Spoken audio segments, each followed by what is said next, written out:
حضرت عمر بن خطاب رضی اللہ تعالیٰ عنہ جو سرکار مصطفیٰ صلی اللہ تعالیٰ علیہ وسلم کے خلیفہ دویم ہیں، آپ کا مقام اور مرتبہ آپ اس بات سے لگا سکتے ہیں کہ سرکار مدینہ مصطفیٰ صلی اللہ تعالیٰ علیہ وسلم ارشاد فرماتے ہیں، کوئی دنیا میں چلتا پھرتا جنتی دیکھنا چاہے تو وہ میرے عمر کو دیکھ لے۔ سبحان اللہ۔ ایک جگہ اور میرے آقا فرماتے ہیں کہ عمر رضی اللہ تعالیٰ عنہ کی شان یہ ہے، دبدبہ یہ ہے کہ جس گلی سے میرا عمر گزر جاتا ہے ادھر شیطان قدم نہیں رکھتا ہے۔ یہ شان ہے حضرت عمر رضی اللہ تعالیٰ عنہ۔ کہیں میرے آقا سرور کائنات صلی اللہ تعالیٰ علیہ وسلم ارشاد فرماتے ہیں، اگر میرے بعد کوئی نبی آنا ہوتا، حالانکہ مجھ پر نبوت ختم ہو چکی ہے، میں خاتم النبیین بن کر کے آیا ہوں، اگر میرے بعد بھی کوئی نبی بن کر کے آ سکتا تھا تو وہ عمر رضی اللہ تعالیٰ عنہ کی ذات بابرکات ہے۔ آپ دیکھیں حضرت عمر فاروق اعظم رضی اللہ تعالیٰ عنہ جس راستے سے گزرتے ہیں شیطان نہیں گزرتا، شیطان بھی آپ کو دیکھ کر کے بھاگ جاتا ہے۔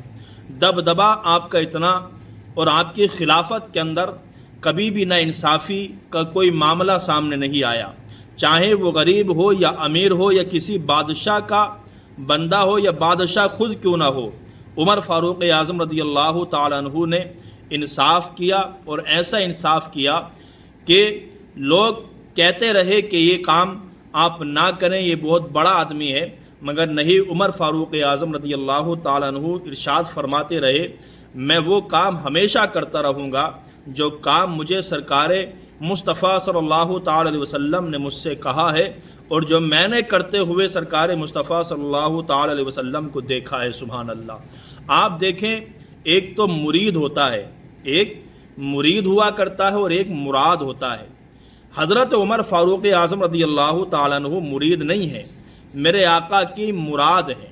مراد کس طریقے سے کہ میرے آقا نے دعاؤں میں مانگ مانگ کر کے حضرت عمر رضی اللہ تعالیٰ عنہ کو لیا ہے۔ آپ نے سنا ہوگا، بہت مشہور واقعہ ہے کہ قتل کرنے حضور کو نعوذ باللہ گھر سے نکلے تھے، مگر جب آئے اور راستے میں قرآن ان کی بہن پڑھ رہی تھی، بہن بنوئی کو بہت مارا۔ مختصر یہ کہ جب قرآن پاک کی آیتوں کو سنا تو اللہ نے ان کے دل کو بدل دیا۔ اب مصطفیٰ کی بارگاہ میں آتے ہیں تو کلمہ طیبہ پڑھ کر کے دائرے اسلام میں داخل ہو جاتے ہیں۔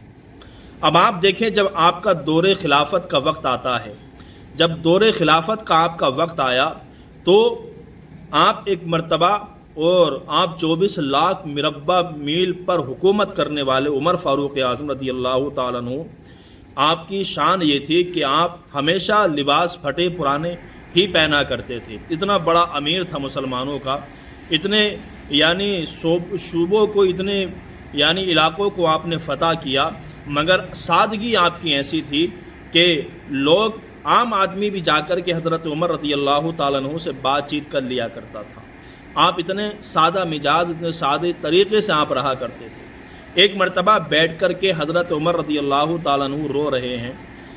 لوگوں نے پوچھا عمر سے کہ عمر رضی اللہ تعالیٰ عنہ، آپ تو خلیفہ دویم ہیں اور آپ امیر المومنین ہیں اور آپ 24 لاکھ مربع میل پر حکومت کرنے والے ہیں، پھر بھی آپ رو رہے ہیں؟ تو عمر رضی اللہ تعالیٰ عنہ بیان فرماتے ہیں، میری رونے کی ایک وجہ ہے۔ کہا کیا؟ کہ وجہ یہ ہے کہ جب میں خطاب کا بیٹا تھا، جب میں نے اسلام کو قبول نہیں کیا تھا، تو میرا باپ مجھے اونٹ چرانے کے لیے جنگل میں لے کر کے جایا کرتا تھا۔ میں اپنے باپ کے ساتھ جب جنگل میں جاتا تو 5 اونٹ تھے، تو 5 اونٹوں کو میرے والد مجھ سے کہا کرتے تھے کہ ان 5 کو لین میں چلاؤ، تو میں ان اونٹوں کو لین میں چلانے کی کوشش کیا کرتا، تو ایک اونٹ کبھی ادھر نکل جاتا، کبھی ادھر نکل جاتا تھا، میں ان 5 اونٹوں کو لین پر چلا نہیں پاتا تھا۔ میرے باپ، میرے والد میری کمر پر کوڑا مارتے تھے اور کہتے تھے ان کو چلا لین سے، میں نہیں چلا پاتا تھا۔ مگر آج میں رو اس لیے رہا ہوں کہ جب سے مصطفیٰ کی غلامی کا پٹا اپنے گلے میں ڈالا ہے، جب سے اسلام کو قبول کر کے مصطفیٰ کی غلامی میں آ گیا ہوں، آج حال یہ ہے کہ میں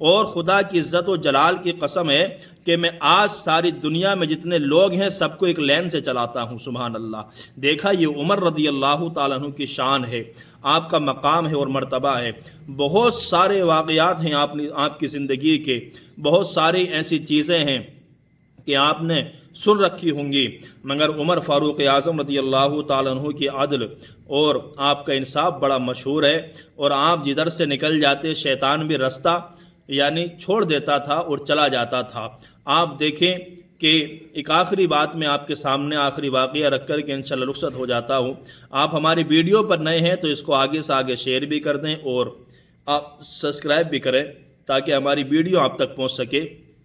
تو آپ دیکھیں، ایک مرتبہ عمر رضی اللہ تعالیٰ عنہ رستے سے جا رہے ہیں، سامنے سے ایک شخص آتا ہے جو شراب پینے کا عادی تھا۔ اس کے ہاتھ میں شراب کی بوتل تھی۔ بوتل لے کر کے جب سامنے سے آیا، اس نے دیکھا سامنے عمر رضی اللہ تعالیٰ عنہ تشریف لا رہے ہیں۔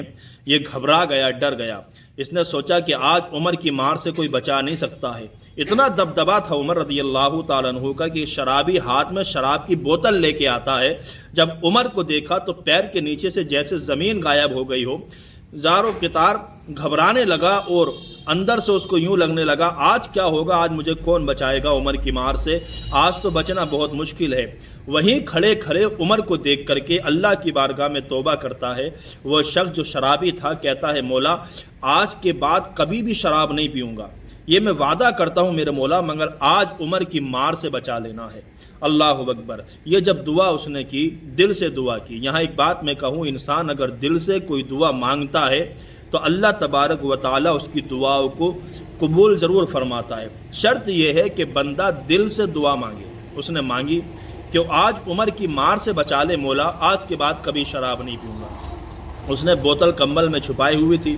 عمر رضی اللہ تعالیٰ عنہ قریب آئے، فرمایا کیا ہے تمہارے کمبل کے اندر، کیا ہے؟ کہا حضور بوتل ہے۔ کہ بوتل میں کیا ہے؟ کہا بوتل میں حضور دودھ ہے یا سرکہ ہے۔ حضرت عمر فرماتے سرکہ یا دودھ ہے تو چھپا کیوں رہے ہو، دکھاؤ۔ جب دکھایا اور بوتل کو عمر نے کھولا تو اس میں 1 نمبر کا دودھ نکلا۔ سبحان اللہ۔ حضرت عمر کہتے ہیں، مولا جب اس کے پاس دودھ تھا تو بوتل کو چھپایا کیوں؟